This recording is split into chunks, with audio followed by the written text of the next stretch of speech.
be worried about. I think there's every now and then I look at the list of like topics that we have and like, is that going to be enough? Like, what if we just run out of ideas? And then like you see a news article that's like, new Canadian Korean juggernaut coming soon to the online only comics, and you're like, oh nope, never mind. There will always be more. Yeah, they have a real good habit of just fucking stuff up and letting us talk about things, you know. I did see that Marvel put through this notion that I think now they're like everything they put out is going to at least get 10 issues. Like, I don't know if it was a mandate or what, because I think they were getting a lot of criticism because they kept putting out like 4-issue miniseries over and over again. And then not announcing they were miniseries was a factor in that too. Well, I mean, that's not a bad idea because you want to give these things like a chance to kind of succeed on their own. Yeah. Like a lot of stuff ends up getting cancelled way too soon. I have a perfect example of that. There was this Aquaman series they were going to put out that was going to be like focusing on Arthur and Aqualad, who was a big character in the Young Justice cartoon, and is like Black Manta's son. Like it was like gonna be a big focus on that, and it got canceled before the second issue came out. It's like issue 1 came out, and like I guess the sales were just so rotten that they were just like, fuck it, scrap it. Wow. That's pretty bad. You don't want that. Yeah, it's rough. You know, and it's always weird because it's like, you know, these are some characters that like, you know, can sell. Like Aquaman had a long running series, not even just going to talk about like the 90s Peter David run, but like even recently with Rebirth and before that with the New 52, like it's a character capable of having a series. But, you know, you get the wrong creative team on it or just no real good stories and it just will fall apart real quick. I think once he got rid of his magic hand, people just lost interest. The water hand? Yeah. Really? Now, see, here's the thing, though. We say that. I really legitimately did love the hook hand. I thought the harpoon hook hand was fucking sick. Yeah. What was the deal? Like, how did he get his hand back? So, all right. He lost his hand because somebody took away his powers to communicate with aquatic life and used it against him by basically having piranhas eat his hand. Really fucking gruesome. And that was towards the beginning of the Peter David run.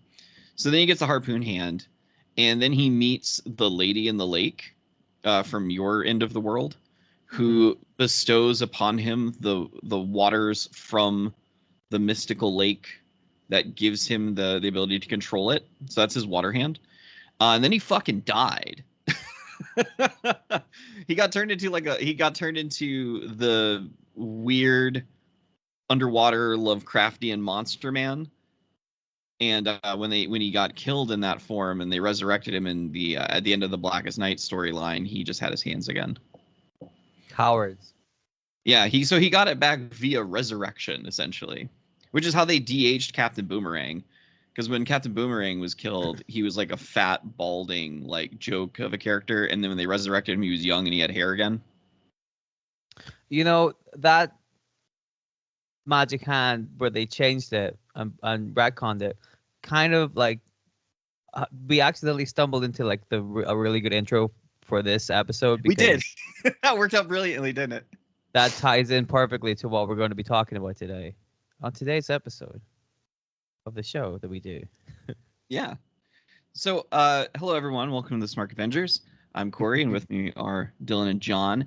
And as we have prefaced, we're going to be talking about character changes that occurred, were made to be kind of a big deal, and then just fucking vanished without a trace, and are more often not just absolutely just ignored that they ever happened.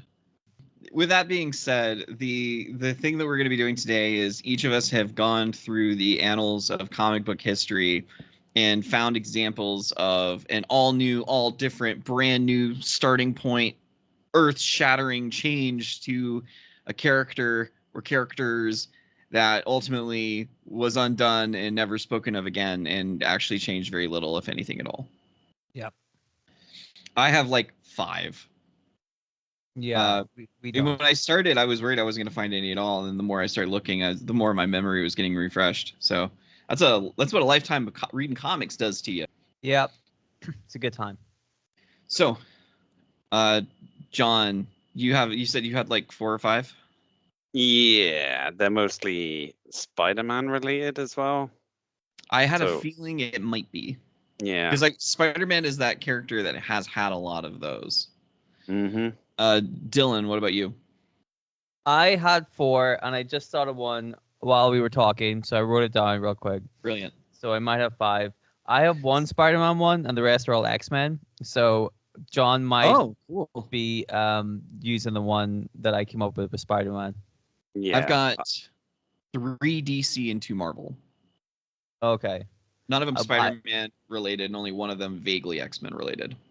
Okay. So it's good that we're sticking to our regular topics. Our areas of expertise. But once again, talking about the X-Men for a ridiculous amount of time. Mm-hmm. Children of the 90s. It's still not a full X-Men podcast yet, though. Not yet. No. I keep getting recommended X-Men podcasts though, like on our YouTube channel. When I'm uploading the stuff, it'll like the algorithm is just like, oh, you should check these out, and it's all like X-Men videos. Also, real quick, I think it's really funny that we talk relatively little about the Avengers. Oh, well, and think about it, right? Again, like we are children of the 90s. The Avengers were so irrelevant in the 90s. Yeah. Like the lineups were like Hercules, Black Knight, Knight. Cersei, Scarlet Witch, who wasn't a big deal until they started making her out to be one. Beast. You know, like these were not huge heavy hitter characters. U.S. Agent, like that's another one. But that's a weird character I have a lot of love for. I cannot explain why I love U.S. Agent as much as I do. Mainly, it's like, what if Captain America was a dick and potentially Yeah. racist? Well, it's the American way. Yeah, absolutely, it's more American than Captain America. It's- Played by Kurt Russell's son too, if I'm not mistaken, right? Indeed, yes. Wyatt. I had a feeling John would be able to tell me that. That's why I bring you on here, John. You're my movie fact check guy. Yeah. I feel like that guy should play the Big Lebowski as well, or like the dude in if they ever did like a prequel or something. Oh yeah, I've seen him with long hair and a beard. He absolutely looks the part. Mm-hmm. Speaking of John, it's time for our movie check-in with you. Where are you sitting at? Oh, I am on 326 movies for the year so far. That was a big jump from where we were last time. I can't even remember where we were last time. It was a comedy about the mob, I think is what the last one you told us about. Yeah. It obviously did make a big impression. Obviously it didn't. Oh boy. Well, we should go ahead and get started. Like I said, I have a feeling this one could potentially turn into a 2-parter. The prospect of that actually kind of excites me because it means we have awesome, cool stuff to talk about. Do you guys want to go first, or would you like me to go first? Do you want to go first since you have a lot? Do you think you have a lot to talk about? I do. So when I first started to think about this topic, the first thing that came up, because this has been something we've been talking about doing an episode on for a long time now. And every time it would come up, I had a clear idea of what the top one would be. And then we started talking about the Clone Wars, and it was my discovery that the Clone Wars was really influenced by a random issue from the 70s or the 60s? Yeah. 70s, I think. 70s. Okay. So have you ever heard of the Electric Blue Superman? I don't think so. Is Okay. that one of the Supermen that came about after the death of Superman? No, it is not. So the Reign of the Superman storyline takes place a little bit before this happened, what I'm referring to. Mhm. But no, he was not one of the Supermen. Okay. So the root of this comic is from a comic from the 1960s, and Superman in the 1960s was just a series of fantasy, what would happen if storylines. If you ever, I think there used to be a website, I think it was called Superfuckery, that would be like random panels of like old Superman comics where weird shit was happening, and they were always vaguely funny. Like a baby Superman like punching out a grown man, you know, like stuff like that. Mm-hmm. It does sound like right up my street. It sounds like that thing we were talking about before we started recording, actually. Mm-hmm. So there was a comic in, I think it was 1963, and in it, to describe something about the city. Do you know what the city of Kandor is? Is That's the that one the at the bottle. yeah? Yeah, it's the one that's a city in a bottle. Okay, so in this particular storyline from 1963, Superman was trying to figure out a way to enlarge the city in the bottle so that it could be its own thing again, and the inhabitants weren't trapped inside of this bottle. So he created a machine to make himself smarter in order to do it. And as part of the problem is that the side effect of using this machine, while it did make him smarter, it split him in two. So there was a Superman that was wearing all blue, and then a Superman that was wearing all red.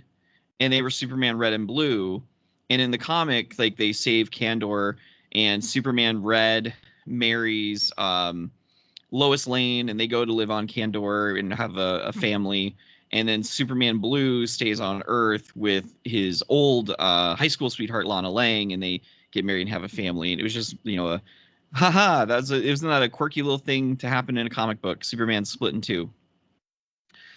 So we're gonna fast forward to the 1990s, and I have never seen a concrete explanation as to why this happened, but the most logical example I've ever received was there was a period of time where the Siegel and Schuster families, the creators of Superman, were having some illegal issues with DC. And there was always that idea of like they could get the rights back, and if they do, they can do whatever they want with Superman, and DC would be in a pickle. So Superman started to go through some changes. There's a villain that, and this will be a callback to our overrated characters. A villain was not the sunfucker Dylan, but he was a character that blocked out the sun. And that was one of Superman's weaknesses. His strength comes from the radiation of a yellow sun. So he blocked out the sun. Superman lost his powers. They were able to save the day regardless, but something happened in the intermediate period of time where Superman started to change. He started to lose control of his powers. At one point, there is somebody shoots a gun at Superman, and he goes, "Oh, just bullets will bounce off," and they go right through him and strike a pedestrian, like as if they just went right through his body. What? Yeah. So yeah, the bullet just goes right through him. Like Doesn't he's a ghost? cause him any harm. It's like kind of. It is discovered that Superman's body, his chemistry, has changed as a result of what happened. And he's losing his material form and being turned into a being of pure energy. So he starts to he turns blue. His skin turns blue, his hair glows blue. His powers change drastically. And he has to wear this containment suit to basically hold a physical form, or he could disappear entirely. What ends up happening with this whole thing is it seems to me that lawsuit thing makes sense, because he can't wear the red and blue costume anymore. He loses his super strength. He loses his ability to like have heat vision and cold breath and x-ray vision. He can no longer stop bullets from bouncing off of his skin. So a lot of what makes Superman is drastically changed as a result of this. He has a whole new look, his whole new power set. And I'll do a quick little read through of what his powers are at this point. He can turn himself into sentient energy. He can become lightning, essentially. He can alter his molecular form to change his appearance at will. He can change his size and his density, because he can alter his body's chemistry. So he can make himself like intangible, like Kitty Pryde, and he can also make himself larger or smaller if he needs to. He lost the ability to have X-ray vision, but he has gained the ability to read radiation and radio wavelengths. He can control magnetism. He can absorb energy around him. He can convert that energy into different forms of energy. So he can absorb like lightning and turn it into like a kinetic energy, kind of like Bishop. He can project these sort of energy blasts out of his hands. My favorite one, which I think you would find the most entertaining, Dylan and John, is he can interface with electronics. So there's a panel of him before his body changed where he puts his hand through a computer, like his hand phases through it, and his eyes turn red, and you see binary code like flashing over his eyes where his pupils are. And he is the little thought bubbles are information. I'm accessing the computer directly with my mind. So he can plug into the computer and pull information out of it that way. He gains the ability to teleport and like travel quicker than flying by basically like lightning strikes, essentially. But the biggest one is he lost his vulnerability to kryptonite. So kryptonite has no impact on him now. But what does have impact on him is when he's not in his energy form and he's like in flesh and blood as Clark Kent. He is completely a regular human now. He can be shot. He can be stabbed. He can get sick. All things he never has had to deal with, which was an aspect of the character in the comics at that time too, is you have it's like a brand new Superman who is now having to deal with the problem of being a regular human. Like he's never had to worry about a cold before, and now he gets sick.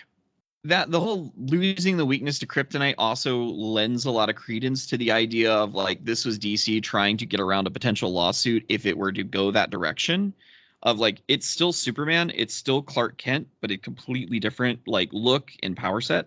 Well, first off, do you have any questions so far about this? No, this all sounds pretty logical to me. Yeah. I've never heard this before. This sounds bananas. Yeah. It is. It was wild. It was wild. Like there was a bit where you're like, oh, the bullets went through him like he's a ghost, right? Yeah. And then you were like, oh, he can get stabbed now. Like, why? Yeah. Well, it has to do with like go through him. Well, so it has to depend on like that was the bullets going through him was when these powers first started changing because he didn't know what was happening. So when he is like converted into his electric persona and he's in the containment suit, then like that stuff doesn't phase him because like he's absolute in control of his energy at that point. But when he's outside of that and he's like basically dropped all of his powers to take on a human form, he's just entirely human. So it's like if there's an equivalent, I would say it is just like it's the difference between going to the savage land and not if you're a mutant. Like the second you step over that line, all of your powers are gone, but you could just easily step back over that line and your powers are back. So he has the ability to turn them on and off. But then why would you want to be a human? Well, I mean, he's at this point though, he has an identity that's established. Like Clark Kent is a known person. Like he is a prominent writer for the Daily Planet. He's also married at this point too. Oh yeah. So like the 90s, that's a tricky one. So the 90s was really big for Superman in a lot of ways because you had the death of Superman, you had his return, he got married to Lois Lane, and then like his entire anatomy shifted and he became this entirely new character. Wacky time for a lot of characters, but Superman really didn't seem like he had a great time. Honestly though, this is kind of my favorite period of comics, and like I'm gonna bring up some stuff towards the tail end of this, and it brings me joy. So remember how I mentioned Superman Red and Superman Blue? Mm-hmm. Superman has a villain called Toyman, and basically he is a mentally insane person who creates killer toys. And I would never have guessed that. Yeah, right. Can I tell you like my favorite weird version of Toyman is that he's a sentient marionette. Like that's fucking creepy as shit. So anyway, Toyman decides that he builds this contraption for Superman to destroy him at a molecular level, but not fully understanding like Superman and these new powers of his. He doesn't destroy him at a molecular level. He splits him in two, aka callback to that 1963 comic of Superman Red and Blue. So now we have an electric blue Superman and an electric red Superman, and that brings a whole new spin to all this shit. So now there are two Supermen in the world. Superman Blue was the Superman that was in Action Comics, and Superman Red was the Superman that was in the regular Superman Man of Steel comic. And they were given different personalities. Superman Blue was calm and the strategic person side of Clark, and Superman Red was the aggressive and brash side of Clark. And they did not get along. In fact, they fought often about basically who's going to be Clark Kent today, because there's only one Clark Kent. And I have to tell you, my favorite part of this whole thing was Lois Lane kicking them both out of the house because they were fighting over who was going to be her husband, essentially. Which one was her husband? Well, they both were. It's the same Superman. He's just two different. He's just the same person twice now. So I don't know what her problem is. So the 90s weren't. I mean, this is not Krakoa era. Wolverine and Cyclops both having doors that lead into Jean Grey's house. Even though they're the same person, I don't think Lois was into the idea of having two husbands. Even. But it's the same person. Yeah. But, well, it was the same person, but their personalities conflicted.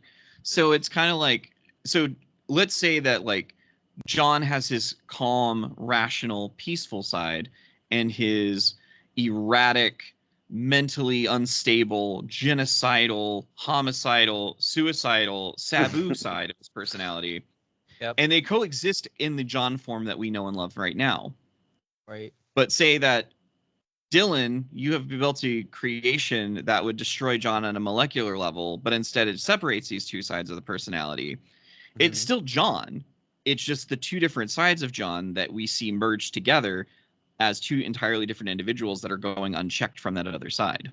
Okay. Does that make sense? Yes. Sounds scary. Does. So I guess the question that you may be having now is, how did he go back to being the one Superman that we know and love today? Yep.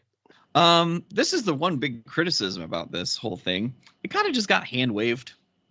There was like a big event comic that happened in Justice League, and as a reward, this omnipotent being basically just said, "Oh, hey, you're fixed now," and he merged the red and the blue Superman back together and made, Clark again. So he got all of his powers back. He was back in his regular suit. I think he lost the mullet that he had in the 90s as well. So I think that was a side of him that changed as a result, because Superman had a mullet for a period of time. How long was he like this? About 2 years. Wow. And the Electric Blue Superman power set just was featured again recently in a mini-series for John Kent, who's Clark's son.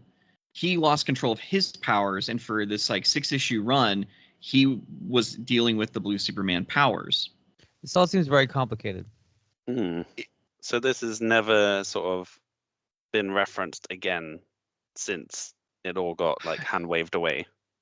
So in the New 52, there is a you go to, I think there's in the Fortress of Solitude, you see, and that New 52 Superman is a different Superman as well. It's not the same Superman that's currently Superman. That's a complicated thing as well that maybe one day we'll never talk about. In his trophy room, the blue Superman containment suit is in a glass case, the Jason Todd Robin outfit in the Batcave. Right. And aside from, I mentioned, the power set and the costume came back in that miniseries for his son John. Not really. He doesn't seem to acknowledge. He's like, oh yeah, that was that period of my life where there were two of me, and I had electric powers, and I could read the internet by touching a computer screen. Doesn't come up. So that's my number one right there. Yeah. Fair enough. It's kind of wild to me that such a profound change could be made to the character, and it's pretty much ignored in all the other books around it. It's that self-contained. Well, so here's a spoiler for you. One of my other ones, same fucking deal. Yeah. So, John or Dylan, you want to go next? You want to go? Sure, why not? So yeah, for my first one, as hinted before, they're pretty much all Spider-Man related. And I figured I would talk about how his webbing suddenly became organic Yes. after years and years and years of the backstory basically being Peter Parker using his scientific genius came up with the webbing, which he built a little web shooter for, which he could use to, shoot it and swing across the city or capture crooks or whatever.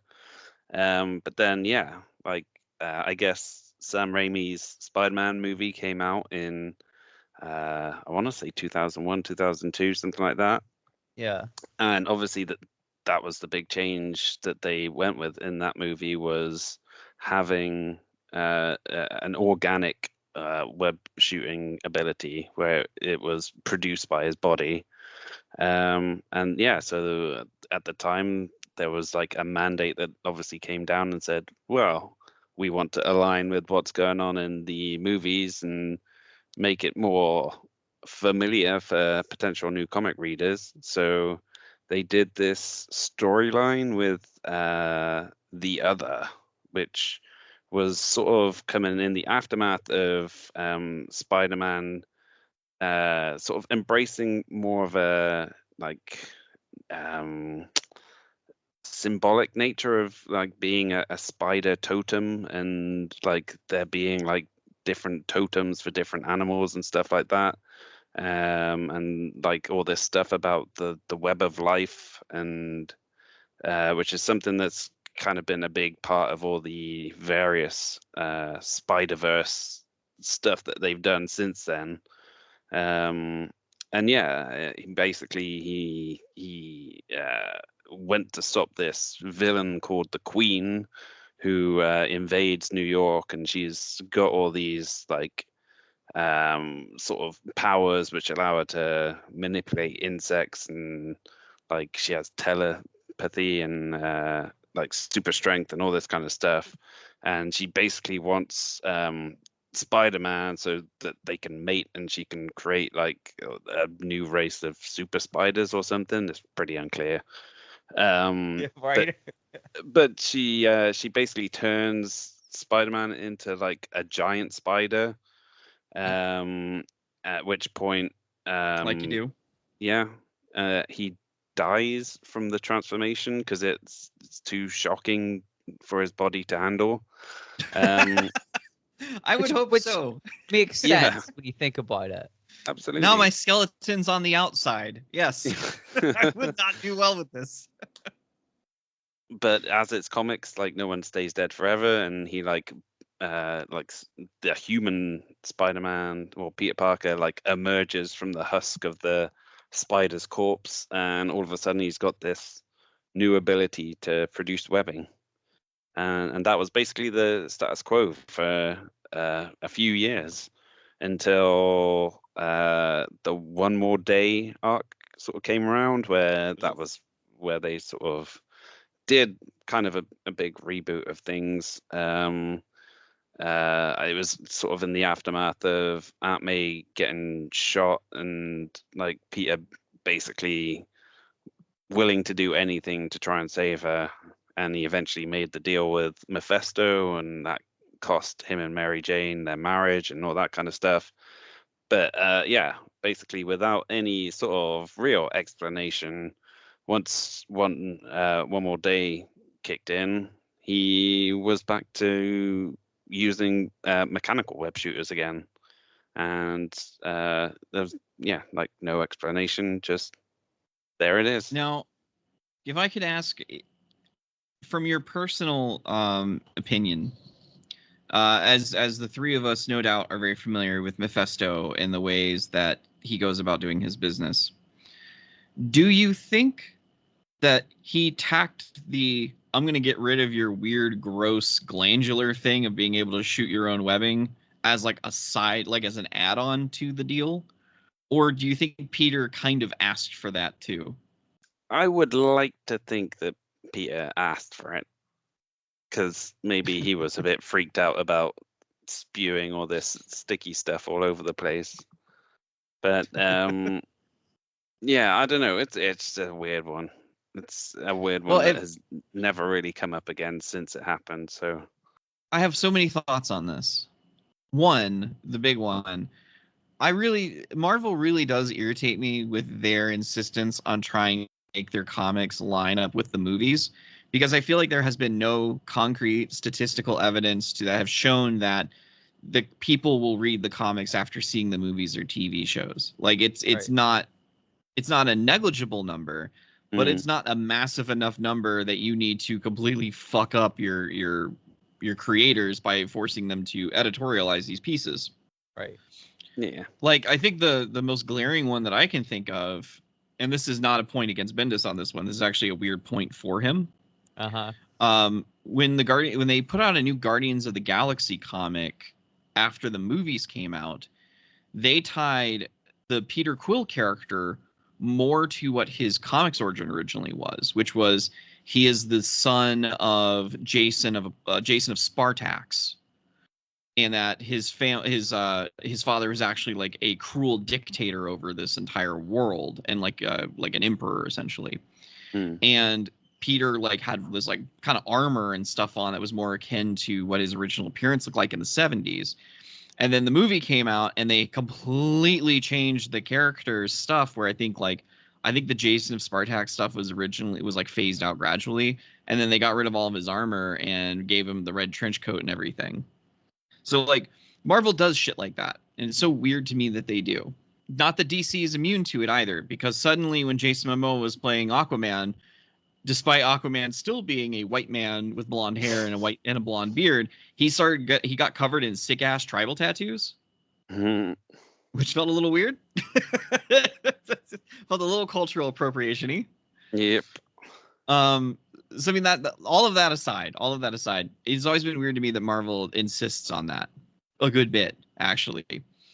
The other thing is, I can understand why that could potentially cause problems. I don't know if it was in the movie or if it was like a cut scene or not, but the Tobey Maguire Spider-Man talking to the Tom Holland and Andrew Garfield Spider-Man about his organic web shooter as opposed to their like devices. Mm. And they ask him like, do blockages happen? And he's like, oh yeah, they're kind of painful. Like, when you change something about someone's biology, it does raise those weird questions. Like, what is that like? Like, because pores get blocked sometimes, so I mean, I imagine something like that has to occur. Yeah. But like, let's say Spider-Man gets into an accident and he has to go to a hospital and they give him an X-ray. Are they going to be like, why does he have glands in his wrists? Why is there a hole there? I understand in the movie maybe not wanting to like dedicate a whole section of, oh yeah, and then Peter invents his own web shooters, but they did that in the other movies. And I guess that's fine. But like, yeah, I'm a bit grossed out at the notion of being able to produce your own webbing. Yeah, I don't like it. That's funny enough, as we probably guessed, John, that was the one Spider-Man one I was going to talk about too, because I didn't like it. I don't think anybody really liked it.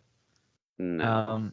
I get if you're trying to make him like an actual Spider-Man, he would shoot webs and stuff, but I always liked that he invented his own web shooters. That was like a really cool thing, and it felt weird to see him really shoot webs out of his fucking arm. Which, if you are gonna be a literal Spider-Man, spiders don't shoot webs out of their fucking arms either. Like that. Yeah. That's not how that So works. are you arguing that Peter should have just shot webbing out of his ass then?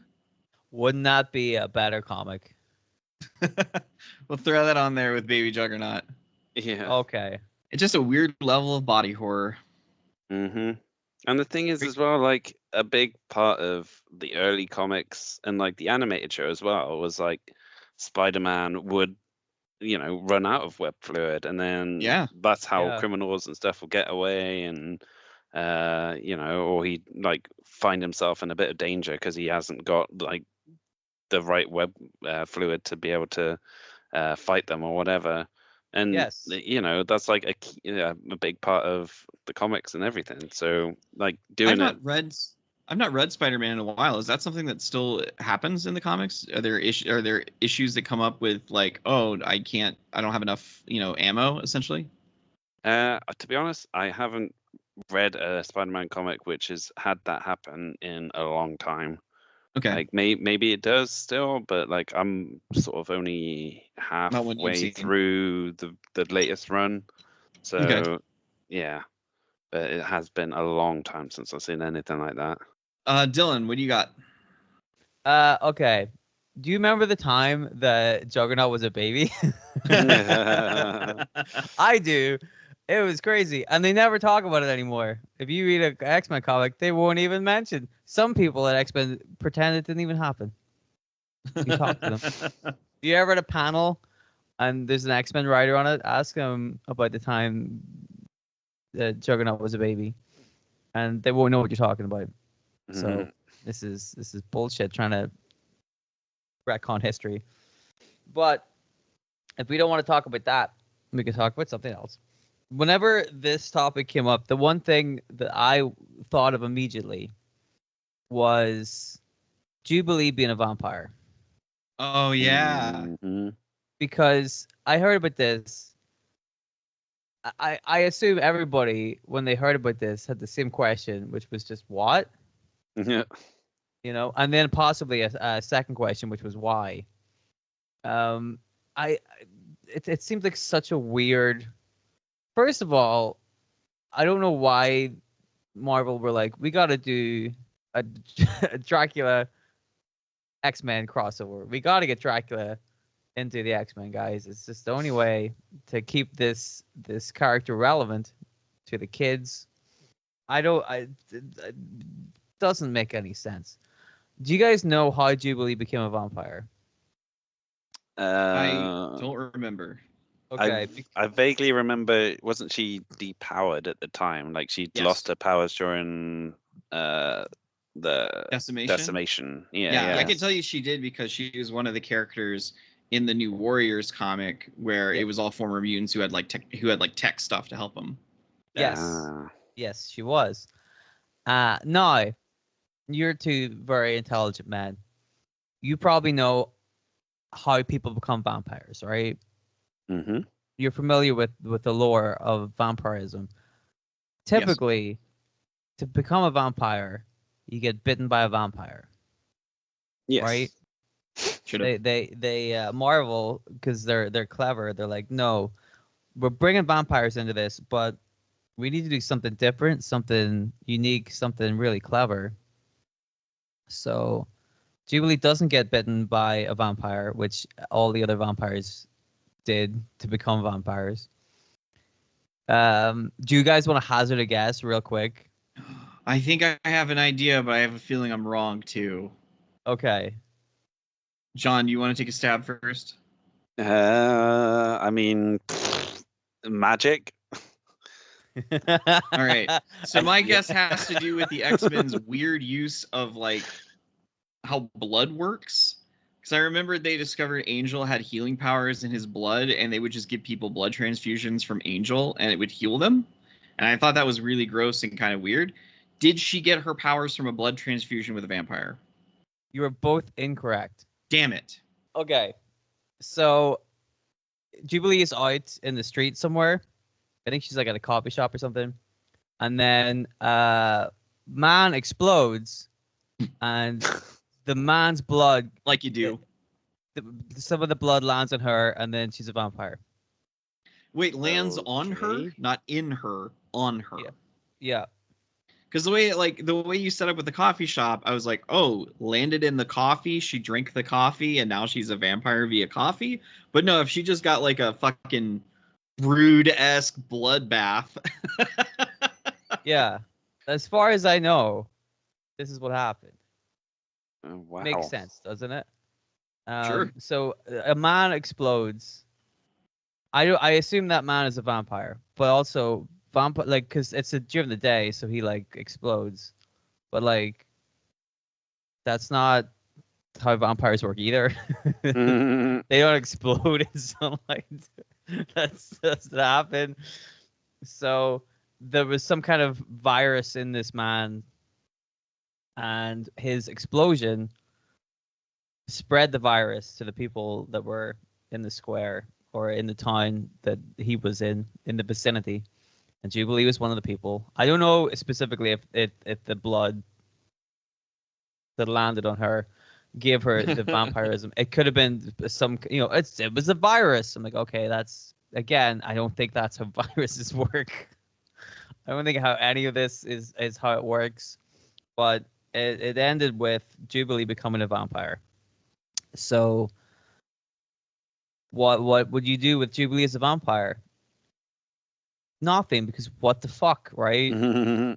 Why would she be a vampire? It doesn't make any sense. So then they retconned it, or they went back on it, as it were. So there's some weird kind of, I don't really know. I don't think I was reading X-Men at this time because vampires don't interest me at all, I guess. But there was a point where, was it the Phoenix Five? Like a bunch of people had like a sliver of the Phoenix in them. Yeah, the Phoenix 5. Right. So, Quentin Quire has a sliver of the Phoenix in him, and remember the Phoenix 5. Well, he has a sliver. He had a sliver of the Phoenix in him. That's part of that is because in the Grant Morrison run, when they introduced Quentin Quire, Kid Omega, in the last story that they did was like set in the future, and Jean Grey was the Phoenix in the future, wasn't he? Yeah, I think so.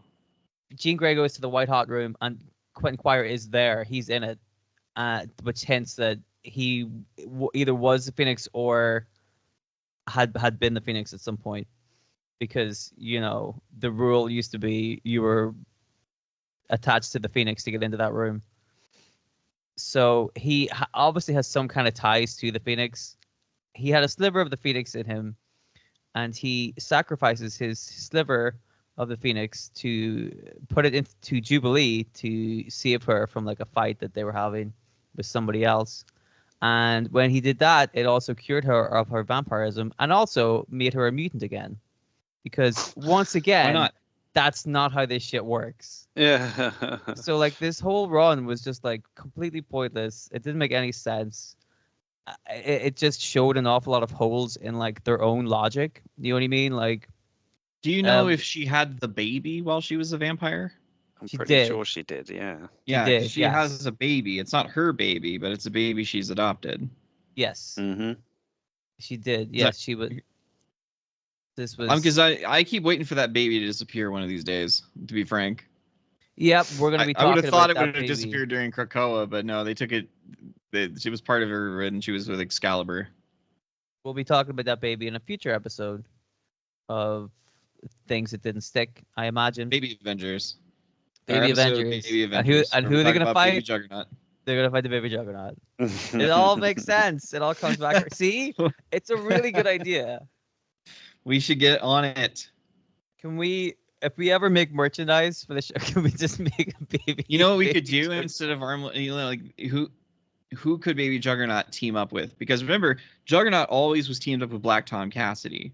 Yeah. What if instead of like a baby version of Black Tom Cassidy, hear me out, Armless Tiger Cub? No. I thought you were just gonna be like Baby Juggernaut and then just regular Armless Tiger Man. No, Armless Tiger Cub. He's just hanging out with a baby for some reason. I think we should put on a list these days.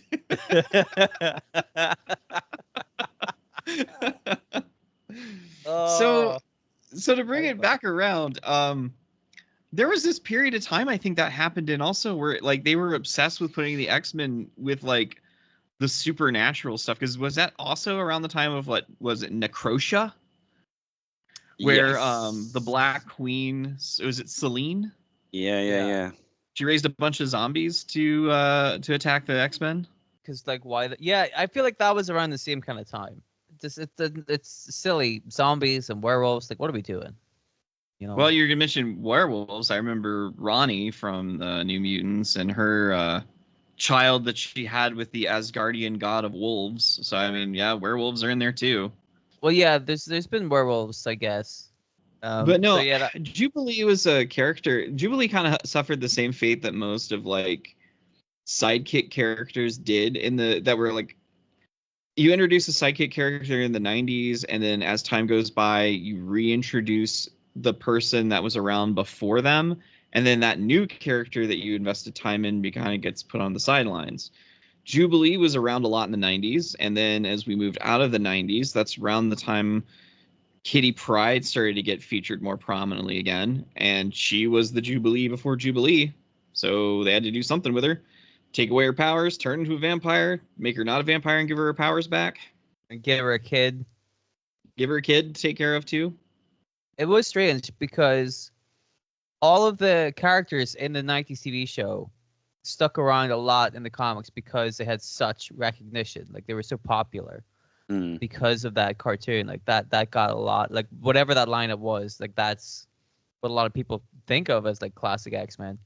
So Yeah. it's strange that Jubilee, who was featured very prominently in that show, didn't at all catch up with the other ones. She was like forgotten about pretty much. Yeah. John, You know? John, why do you think that is? I think maybe because she was sort of seen as like an annoying character in the animated show.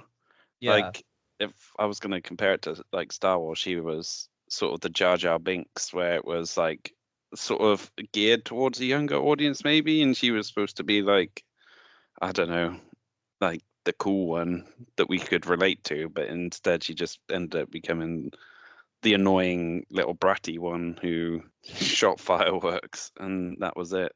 She was really annoying, yeah. So yeah, no, I agree. Vampire Jubilee was certainly a fucking moment in time. I do remember that period.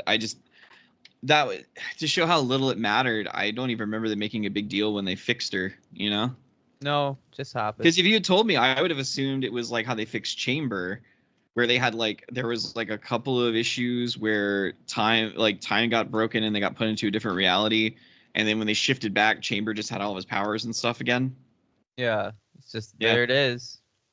Yeah, but no, Quentin Quire giving up his Phoenix shard to save a woman he probably didn't know that well. That makes sense. Well, at the time she was teaching at the school. This was whenever they had the schism. Was he still a and, student? Was he still a student there though? Yes. Okay. Because like Quentin seemingly has been aged up a little bit. Like he's still a dick, but he's like he seems more like he's in his early 20s now as opposed to being 15 or whatever. Yeah, because that feels like he was in the school for a long time, and you're like, he's like the smartest fucking guy. Why is he in school for 15 years? Do you want another DC one, or do you want one of my Marvel ones? Why don't you surprise us with the Marvel one? Yeah. All right. I'll go ahead and knock this out of the way. This is my one X-Men related one. So I do not feel like it is a surprise when I tell you guys I'm a big fan of Jamie Madrox, the Multiple Man. Mm-hmm. I love Peter David's work with him in the 90s X Factor book, in the 2000s X Factor book. I have the miniseries that he wrote for him.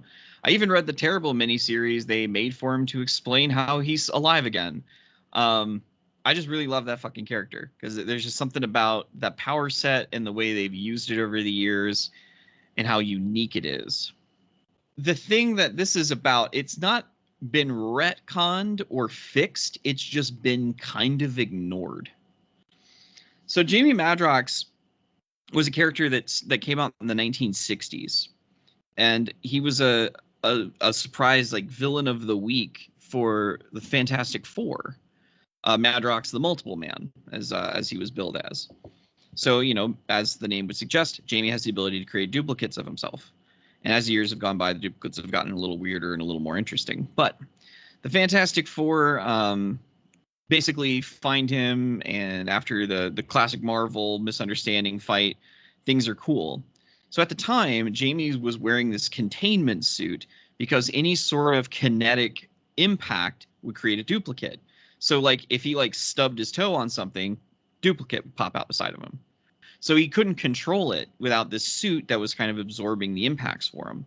In the comics, Jamie was living alone with his family on a farm. His family died in a freak tornado, and he was left on his own on the farm. And eventually the suit started to malfunction. It started driving him mad, and he was creating all these duplicates uncontrollably.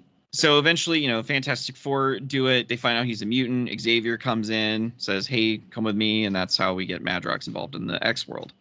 But Jamie's weird because the established rule has always been for the X-Men, your powers show up when you're a teenager. Like the second you hit puberty is when your powers are going to manifest. That's where you get stuff like Chamber, like, making out with a girl in the closet, and then his chest and jaw explodes and he severely injures her. Like, that's something, it just happens, With Jamie, though, it happened when he was born. Like, so the doctor did the age-old smack the kid on the butt, see if they react to it, and they're not, stillborn. And boom, second baby popped up in the doctor's hand. So Jamie's powers manifested from the moment he was born. That is not a mutant. And for the longest time, that was not addressed or talked about. It's another Clone Wars thing. It's another Electric Blue Superman thing. So in the early 2000s, Peter David was given a miniseries to write for the Marvel Knights line, which was Marvel's version of Vertigo. That is also now defunct. But the comic was, I think it was just called Madrox, the Multiple Man. And in the comic, it's a kind of a noir mystery, but the big reveal towards the end is Jamie's fighting another mutant who has the ability to duplicate himself.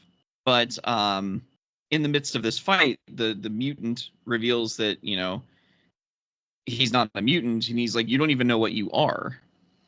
And that kind of kicked this mystery off that continued over into the X Factor book that Peter David was writing afterwards.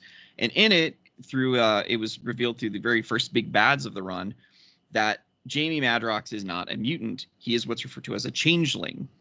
And that mutants are different from changelings, and the villains were like obsessed with basically getting Jamie to work with them. And like the villains were kind of interesting because it was the same person through 3 separate timelines interacting together. So it was like a young version, a middle-aged version, and then an old version. Their storyline revolved around that, around Jamie not being a mutant. He's actually a changeling. We want Jamie to work with us so that we can better understand it. And it's revealed that they're actually the ones who created the tornado that killed his family, because they had originally appealed to Jamie's family to let them take Jamie in when he was young so that they could like have him. And when I tell you that after that storyline wrapped up, they never mentioned the shit again. They never mentioned it again. Mm-hmm. Jamie Madrox, a changeling, the fact that his powers manifested at birth and not through puberty, all of that stuff is just never brought up again. He gets killed by the Terrigen Mists like mutants do. He's able to access the portals on Krakoa like mutants do. It was a thing that got mentioned and never followed up to, and never got a conclusion. That's my Jamie Madrox story. It's like Fair the enough. one glaring flaw in Peter David's work with Jamie was just that the changeling thing went absolutely fucking nowhere. All right, John, do you want to go next? I was going to talk about when Peter Parker became the CEO of Parker Industries and basically became Iron Man 2.0. And this sort of came about as a result of the Superior Spider-Man run, where Dr. Octopus, basically was dying in his original body and managed to put his consciousness in Spider-Man's body, and basically vowed to become a better Spider-Man than Spider-Man was. So part of that was he went back to college and finished his doctorate, and then started this company called Parker Industries, and basically turned it into a huge tech company overnight. Massive success. So when Peter eventually does retake over his body again, he comes back to life and then suddenly finds himself in charge of this massive company that's spread all over the world.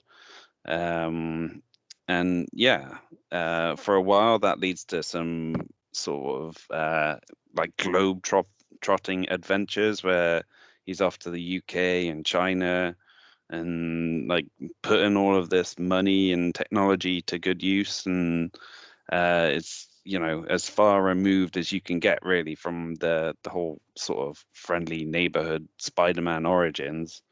He's basically gone global now, and like just to hammer home like the Iron Man comparisons as well, Spider-Man is basically Peter Parker's bodyguard, like Iron Man was Tony Stark's originally in the comics, to, I guess, explain why Spider-Man is always where Peter Parker is.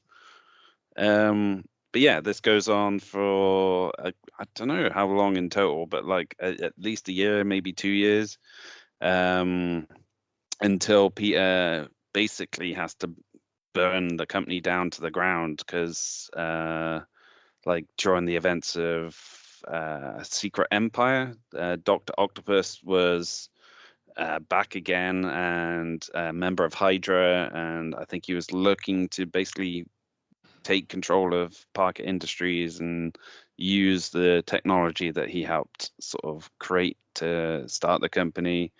And rather than let it all fall into Doc Ock's hands, Peter's like, nope, we're gonna basically blow this company up, and yeah, and so he goes from rags to riches to rags again, and it's amazing how quickly like he goes from a CEO of a company to basically begging for a job at the Daily Bugle again, like looking to be, I think he becomes like the science reporter or something for a little while until in typical Peter Parker fashion he kind of ruins that opportunity and gets fired. But yeah, like since then it's just this weird thing which happened which doesn't really get referenced at all. Like you would think that's like people would recognize him in the street from being the CEO of this famous company where like a large part of the certainly in New York population were like using the webware stuff that he had where it was like sort of easy free access to the internet like on your wrist, and everyone was using it, and then all of a sudden yeah they can't anymore because he blew up the company. But yeah I don't know, it's just a weird one. Yeah, I never liked that run. I think we kind of talked about why. Like, it doesn't seem like a very Peter Parker-y thing where he's suddenly the fucking CEO of a big company, and like that takes away a lot of the reason people like Spider-Man. Because he's he's like an everyman basically. Yeah. But Yeah. Now I mean, a he's fucking CEO of historically a been company. the down on his luck character. Yeah. But then again, to your point, like it's quite a jarring kind of to go from the CEO to back to that kind of down in your luck character with no they really haven't referenced it much after that. No. I have a lot of questions. So one, was this the big time story arc? Because I was listening to a podcast at the time, and when they announced big time, they just the way they would talk about it made me fucking laugh every single time. I don't know if it was or not, but it's still it don't feels like think it would so. be. Oh, that was I its own separate thing. Yeah, big time I think came before that, and that was okay, that makes more sense. It came before that.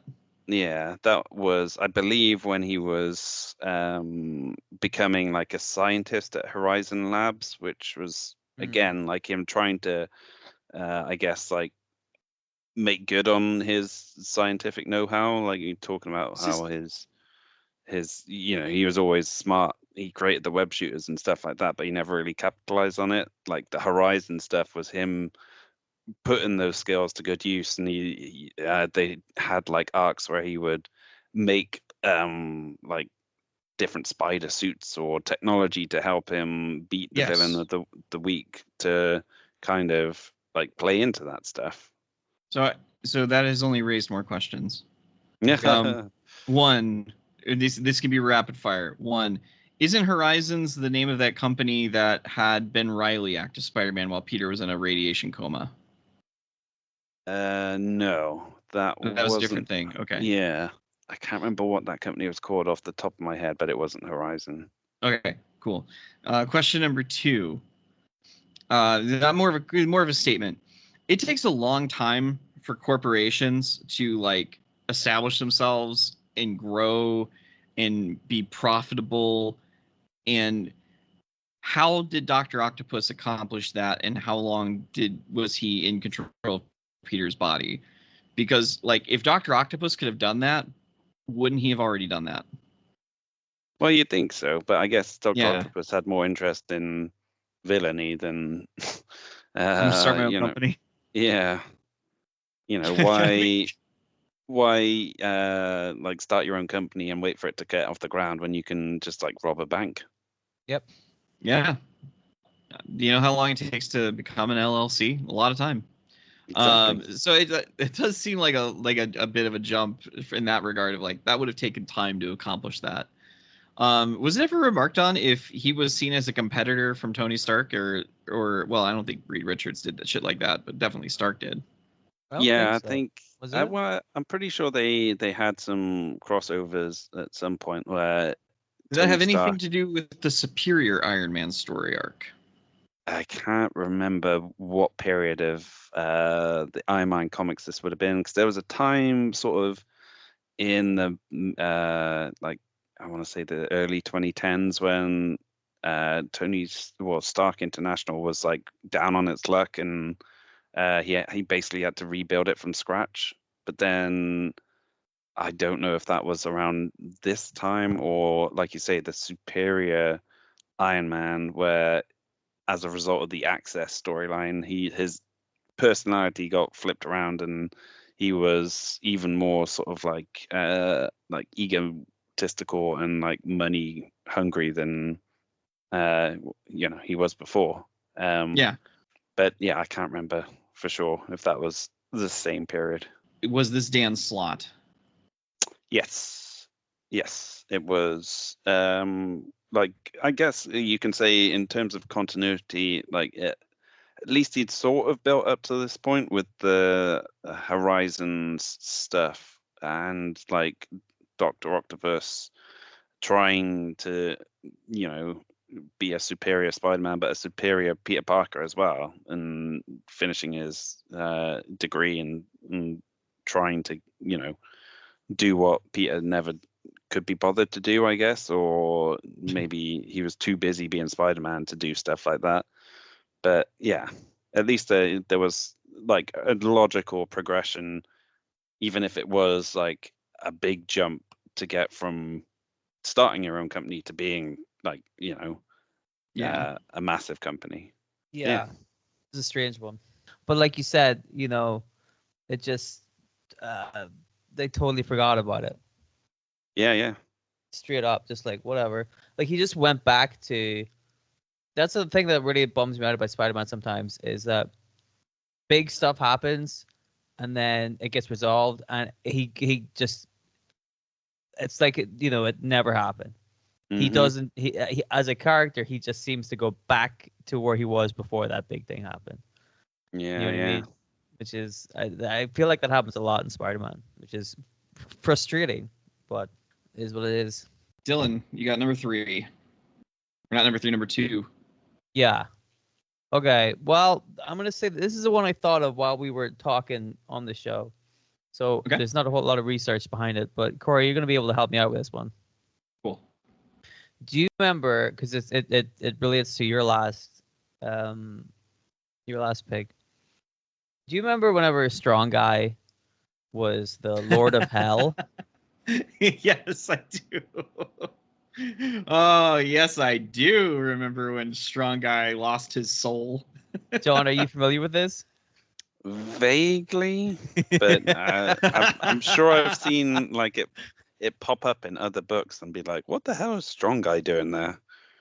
Yeah, so there's so much about this that bothered me, but I will absolutely allow you to do what you need to do.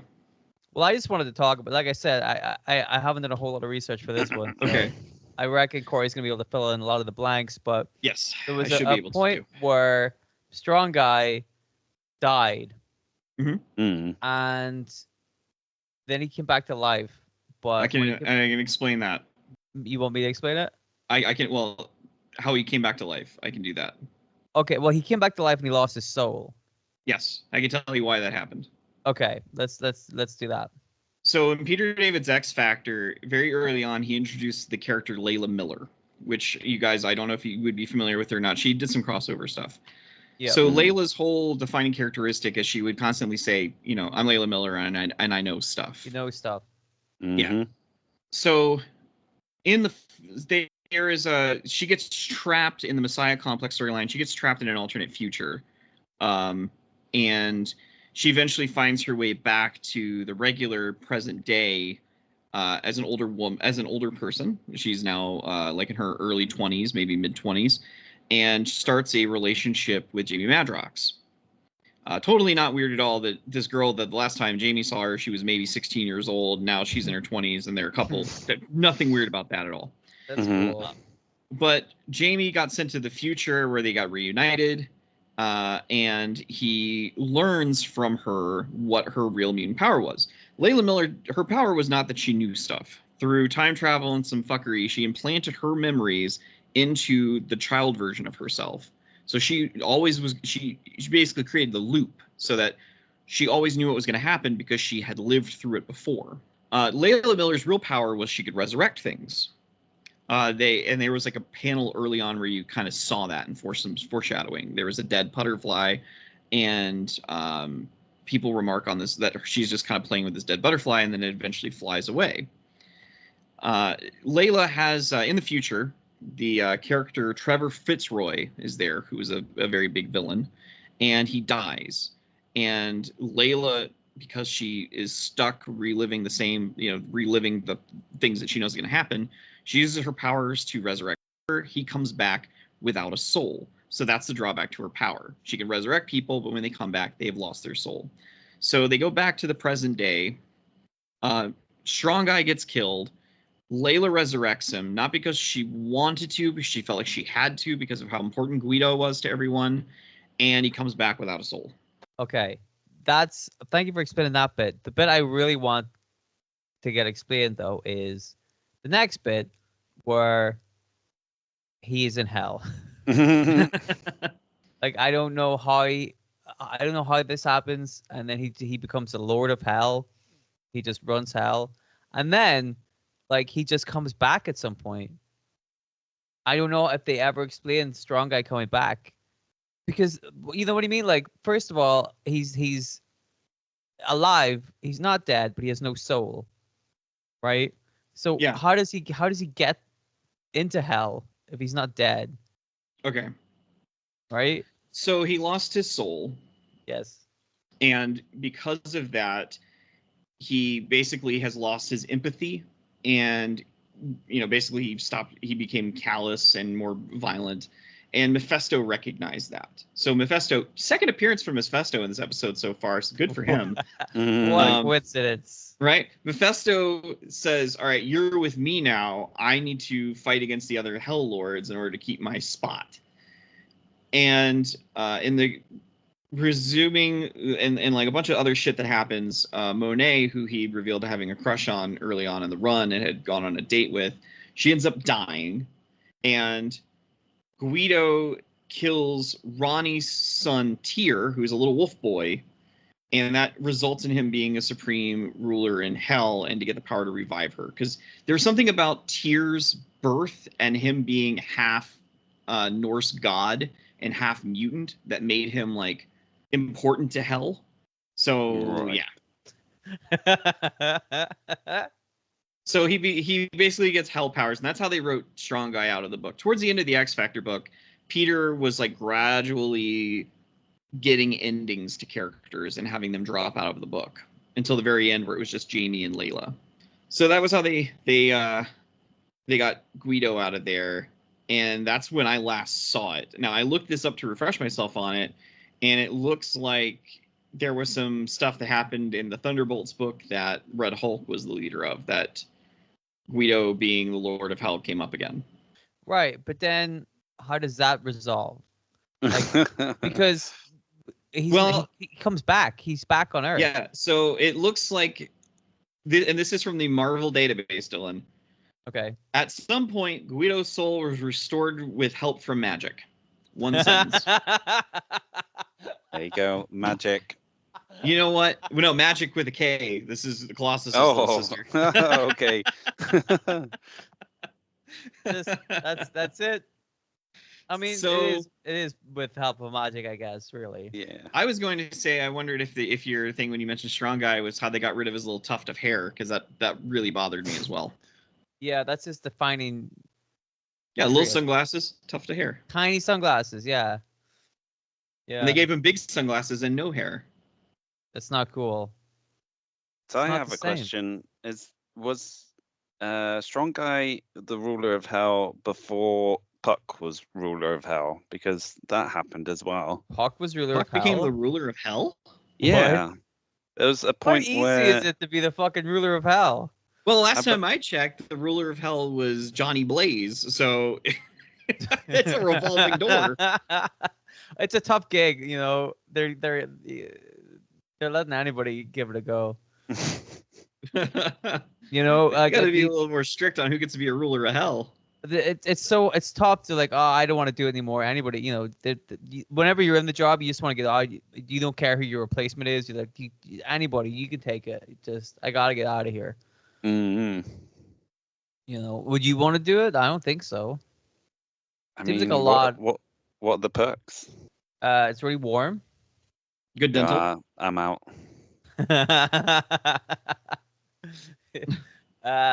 But yeah, the problem is like clearly no job security at it. You know what I mean? Mm.